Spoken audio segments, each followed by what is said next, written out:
politics update. In the GNU, things are not really looking good for the ANC. Ministers that belongs to other political party are busy exposing the corruption of the ANC. Even the television screens that are found in the correctional centers, you would wonder, how did they get in there? Let's watch the video by JJ Tabane. But nobody could actually predict that the DA ministers are going to be out there, you know, just song and dance to show off the people who have been lazy all along. How do you explain the fact that Groenavald, 3 weeks into his office, has already conducted or caused, what do you call, raids to be conducted in prisons, and now we know that, hey, you could have a 72-inch TV in prison with no problems at all. You ask yourself, where have the guards been? Where have the correctional services officials been? If you can just bring a television set into prison, man.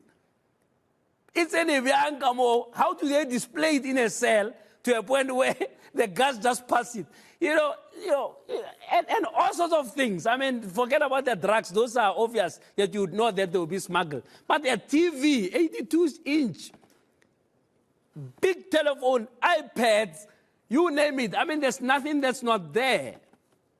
And then you ask yourself, Ronald Lamola, who was there for 5 years, what the hell was he doing all the time? So that's a silver lining, that the DA ministers don't care about, being comrades and hiding, in Setswana no.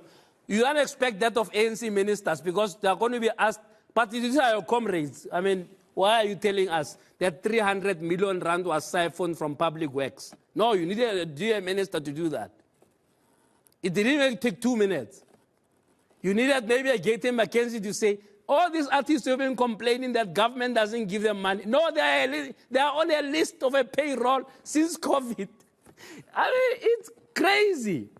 Maybe that's a silver lining, that we get to know all the lies that we've been told all along are now going to come to the surface. Of course, to be in cabinet is not a PR stunt. The DA will learn that fast. That in 3 years' time, all the PR will come to naught if actually you get there and you can't implement. And I'm told that, at the cabinet Lokota, where the DA was supposed to come there and criticize, the programs that the director generals have put together.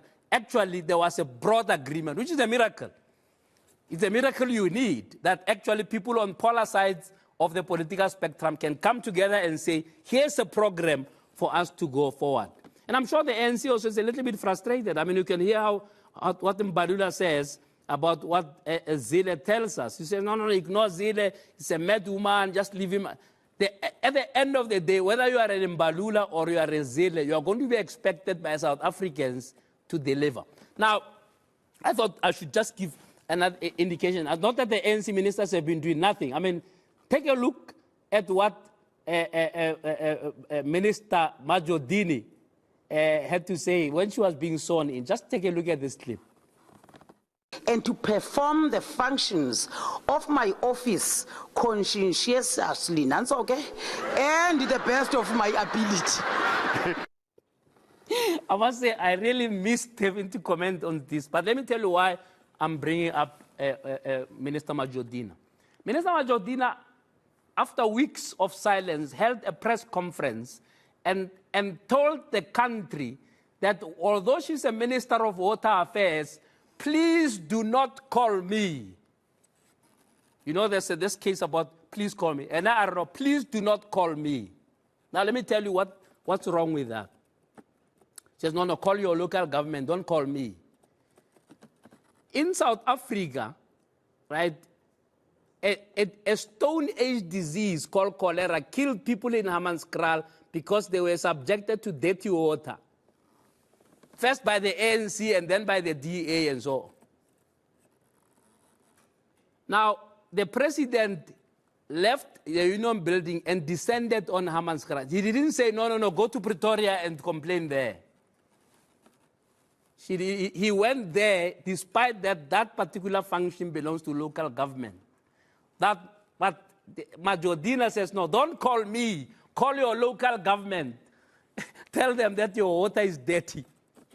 Now, that's the part of the problem, that despite the loss of the ANC, right, at 40%, I mean, there's no better way to describe it, you still have ministers within the ANC who are so arrogant as to believe that those results don't mean anything.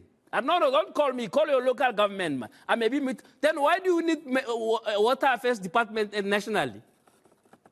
If the people of Hammanskraal who are dying because of corruption, because of poor management of water, because of lack of vision, are dying don't call me. Call your local government, call Kwamanda, man. Don't call me. Now, I think that the ANC is yet to learn a lesson. It looks like the 40% was not enough. The people in 2026 maybe will need to inflict more pain.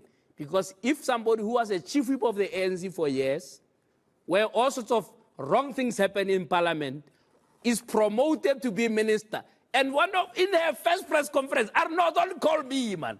Don't call me. Call your councillor. Then we have a lot to learn.